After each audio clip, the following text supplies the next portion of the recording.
So the next chemical property is reaction with metallic oxide. अब जो acids हैं वो मेटल के ऑक्साइड के साथ यानी मेटेलिक ऑक्साइड के साथ कैसे रिएक्ट करते हैं। अगर आपको याद हो तो कल वाले लेक्चर में आपने सुना है कि जो बेसिस होते हैं दे आर द ऑक्साइड्स और हाइड्रोक्साइड ऑफ मेटल, यानी कि जो मेटेलिक ऑक्साइड्स होते हैं they are the base.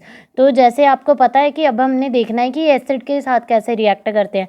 So we know that base जब एसिड के साथ रिएक्ट करता है तो एक सॉल्ट बनता है साथ में water. This is a neutralization reaction जो कि हमने फर्स्ट चैप्टर में भी पढ़ी थी। तो यहाँ पे देखो हमारे पास मेटल ऑक्साइड है, जब वो डाइल्यूट एसिड के साथ रिएक्ट करेगा it will form salt and water. हमने यहाँ पे देख लिया सोडियम ऑक्साइड है। So sodium oxide when it will react with the dilute nitric acid, तो यहाँ से ये हमें बना देगा सोडियम नाइट्रेट। एक सॉल्ट बन गया, यहाँ से सोडियम आया, यहाँ से नाइट्रेट आया, सोडियम नाइट्रेट, और साथ में हमारे पास बन गया वाटर। सो सेम वाइज अब हम देखेंगे कॉपर ऑक्साइड। कॉपर ऑक्साइड जब डाइल्यूट एसिड के साथ रिएक्ट करेगा it will form copper chloride plus water.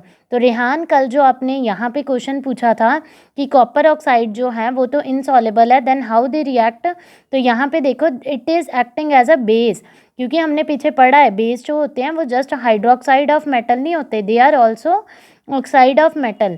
तो ये बेस है, तो बेस जब एसिड के साथ रिएक्ट करेगा तो हमारे पास सॉल्ट बनेगा, साथ में वाटर बनेगा। देन हमारे पास आ जाता है लेड ऑक्साइड। तो लेड ऑक्साइड भी उसी तरीके से नाइट्रिक एसिड के साथ रिएक्ट करके एक सॉल्ट बना देगा, लेड नाइट्रेट, साथ में water.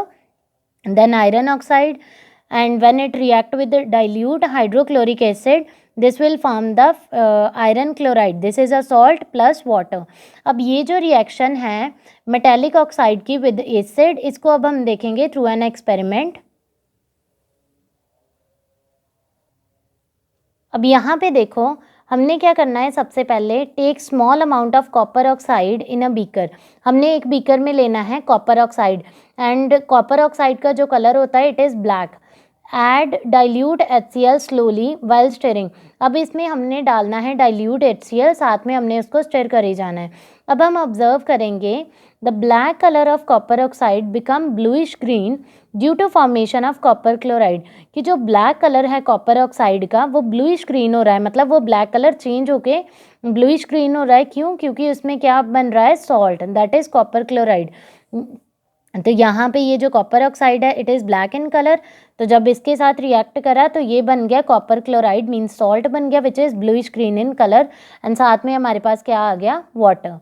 So the next one we have how metallic sulphides and hydrogen sulphides react with acid.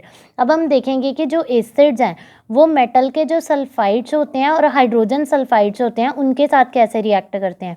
तो सबसे पहले यहाँ पे मैं एक चीज़ क्लियर करूँगी, जब SO4 2 नेगेटिव ये आयन होता है दिस इज कॉल्ड है सल्फेट, क्योंकि बच्चे इनमें अक्सर कंफ्यूज हो जाते हैं। ये होता है सल्फेट। सो अगर SO3 2 नेगेटिव है दैट इज सल्फाइड, अगर S2 नेगेटिव है that is sulphide. So here we are talking about the sulphides, यानी कि सल्फाइड में क्या आएगा, SO3 2 नेगेटिव। तो अब जो है मेटेलिक सल्फाइड्स और मेटेलिक हाइड्रोजन सल्फाइड इसके साथ एसिड कैसे रिएक्ट करते हैं। तो जो एसिड्स होते हैं वो metallic sulphide and hydrogen sulphide के साथ रिएक्ट करके salt, water plus sulphur dioxide gas बनाते हैं। So this is similar as we have seen in the case of carbonate and bicarbonate. अब उसमें कार्बन डाइऑक्साइड गैस आती थी, इसमें सल्फर डाइऑक्साइड गैस आएगी। तो यहाँ पे अब हम देखते हैं हमारे पास है कैल्शियम सल्फाइड। अब कैल्शियम सल्फाइड जो है जब इसको डाइल्यूट सल्फ्यूरिक एसिड के साथ रिएक्ट कराया तो ये जो यहाँ से कैल्शियम और यहाँ से सल्फेट आ जाएगा, तो पहले सॉल्ट बन जाएगा कैल्शियम सल्फेट, साथ में हमारे पास आ गया वाटर और साथ में गैस प्रोड्यूस होगी सल्फर डाइऑक्साइड। अब सेम वाइज जैसे ये तो हो गया जैसे हमने कार्बोनेट किया था मेटल का, अब यहाँ पे हम अब देख रहे हैं वहाँ पे हमने देखा था मेटल का bicarbonate. So this is metal bisulphide, और हम कह सकते हैं इसको मेटल हाइड्रोजन सल्फाइड। अब ये जब डाइल्यूट एसिड के साथ रिएक्ट करेगा this will also give salt. ये हमारे पास यहाँ से सोडियम, यहाँ से क्लोरीन आ गया, तो ये बन गया सोडियम क्लोराइड, एक सॉल्ट बन गया, साथ में हमारे पास वाटर बन जाएगा, और कौन सी गैस प्रोड्यूस होगी, sulphur dioxide. So then we have the reaction with metallic sulfides and hydrogen sulfide. Now sulfide is S2 negative, ये आयन है। अब मेटल का जो सल्फाइड है या हाइड्रोजन सल्फाइड है उसके साथ एसिड कैसे रिएक्ट करते हैं? So metallic sulphides and hydrogen sulphides react with the dilute acid to liberate hydrogen sulphide gas. तो ये क्या करेगा कि जो मेटल के सल्फाइड्स हैं वो एसिड के साथ रिएक्ट करके एक सॉल्ट बनाएगा और साथ में हाइड्रोजन सल्फाइड गैस प्रोड्यूस करेगा। तो यहाँ पे हम एग्जांपल देखते हैं। हमारे पास यहाँ पे है आयरन सल्फाइड। अब आयरन सल्फाइड जो है जब ये रिएक्ट करेगा सल्फ्यूरिक एसिड के साथ तो ये एक सॉल्ट बना देगा, दैट इज़ आयरन सल्फेट, और साथ में हमारे पास गैस आ जाएगी hydrogen sulphide. So the next one is how we can identify the presence of these gases. अब यहाँ पे जैसे हमने हाइड्रोजन का देखा है popping sound, even carbon dioxide का भी हमने देखा है। इसको लाइम वाटर में से जब पास कराते हैं तो ये बना देता है कैल्शियम कार्बोनेट प्लस वाटर। तो ये कैल्शियम कार्बोनेट के कारण लाइम वाटर मिल्की हो जाता है, ठीक है। So then identification test for sulphur dioxide gas. अभी हमने पीछे जो पढ़ा कि जो सल्फर डाइऑक्साइड गैस प्रोड्यूस होती है तो इसको हम कैसे आइडेंटिफाई करते हैं? It turns the acidified potassium dichromate from orange to green. अब ये जो पोटाशियम डाइक्रोमेट होता है इसका कलर होता है ऑरेंज। अब इसने क्या करना है, अगर मान लो ये जो एसिडिफाइड मतलब इसमें एसिड है, सो सल्फ्यूरिक एसिड है, ये जो एसिडिफाइड पोटाशियम डाइक्रोमेट है तो इसका कलर होता है ऑरेंज। अगर इसमें सल्फर डाइऑक्साइड डाली जाए तो ये ऑरेंज से उसको कौन से कलर में टर्न कर देगा? Green, due to the formation of chromium sulphate.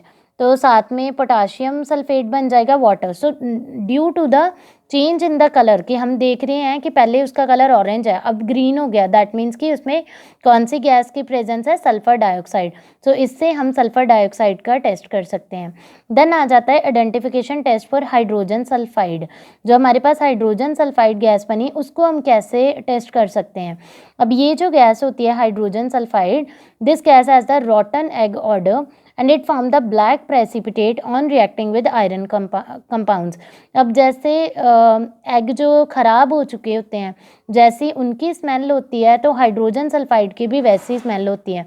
तो एक तो इसके ऑर्डर से भी पता चल सकता है, सेकंड हमें कैसे पता चल सकता है? अगर वो किसी आयरन के कंपाउंड के साथ रिएक्ट करके ब्लैक प्रेसिपिटेट बना रहा है, मतलब किसी आयरन के कंपाउंड के ऊपर ब्लैक प्रेसिपिटेट बन रहा है, तो दैट मीन्स कि वो जो आयरन का कंपाउंड है वो किसके साथ रिएक्ट करा है? हाइड्रोजन सल्फाइड के साथ। तो इनसे ये जो आइडेंटिफिकेशन टेस्ट हैं जिनसे हम देख सकते हैं कि जो पर्टिकुलर गैस है वो कौन सी है। So then we have reaction with metal chloride, कि जो एसिड्स हैं वो मेटल के क्लोराइड के साथ अब कैसे रिएक्ट करते हैं। So metal chloride react with concentrated acid to produce hydrogen chloride gas which gives white dense fumes with ammonia. अब जो मेटल के क्लोराइड होते हैं, मीन्स हम सॉल्ट्स भी कह सकते हैं, जैसे मेटल के क्लोराइड है, जब ये रिएक्ट करते हैं कंसनट्रेटेड सल्फ्यूरिक एसिड के साथ तो एक तो इन्होंने प्रोड्यूस करना है हाइड्रोजन क्लोराइड गैस जिसको हम HCl भी कहते हैं, और ये जो HCl है अगर इनकी अमोनिया के साथ रिएक्शन होती है तो they produce the dense fume. अब यहाँ पे रिएक्शन देखते हैं, NaCl है हमारे पास सोडियम क्लोराइड। अब ये कंसनट्रेटेड सल्फ्यूरिक एसिड के साथ रिएक्ट करा तो इसने बना दिया एक सॉल्ट सोडियम सल्फेट। यहाँ से सल्फेट आ जाएगा, यहाँ से सोडियम आ जाएगा, तो साथ में हमारे पास बन गया HCl। सो HCl जो होता है when it react with ammonia it form the white dense fumes. Same wise अब पोटाशियम क्लोराइड है, इसको जब कंसनट्रेटेड सल्फ्यूरिक एसिड के साथ करेंगे तो हमारे पास एक सॉल्ट बन जाएगा पोटाशियम सल्फेट, साथ में हमारे पास आ जाएगी हाइड्रोजन क्लोराइड। देन है हमारे पास रिएक्शन विद मेटल नाइट्रेट। अब जो एसिड्स हैं वो मेटल के नाइट्रेट के साथ कैसे रिएक्ट करते हैं। So metal nitrate react with concentrated acid to produce more volatile nitric acid. अब जो मेटल के नाइट्रेट होते हैं वो जब कंसनट्रेटेड एसिड के साथ रिएक्ट करेंगे दे फॉर्म मोर वॉलेटाइल। तो हमने पहले पीछे भी पढ़ा है, वॉलेटाइल का मतलब होता है मीन्स जो चीज़ बहुत जल्दी उड़ जाती है, मतलब वो वेपराइज हो जाती है। तो जैसे नाइट्रिक एसिड होता है या हमारे पास HCl है, इनकी जो बॉटल्स होती हैं उनको हमेशा हम कवर करके रखते हैं because they are highly volatile. अगर उनको ओपनली ऐसे रखेंगे तो वो रूम टेम्परेचर पे ही इवेपोरेट कर जाएंगे। सो ये क्या बनाता है, मोर वॉलेटाइल नाइट्रिक एसिड। तो यहाँ पे हमारे पास जैसे आ गया सोडियम नाइट्रेट, मेटल का नाइट्रेट आ गया। जब ये कंसनट्रेटेड सल्फ्यूरिक एसिड के साथ रिएक्ट करेगा तो it will form sodium sulphate. एक तो हमारे पास ये सॉल्ट बन गया, साथ में हमारे पास बन गया nitric acid which is highly volatile. So the next one we have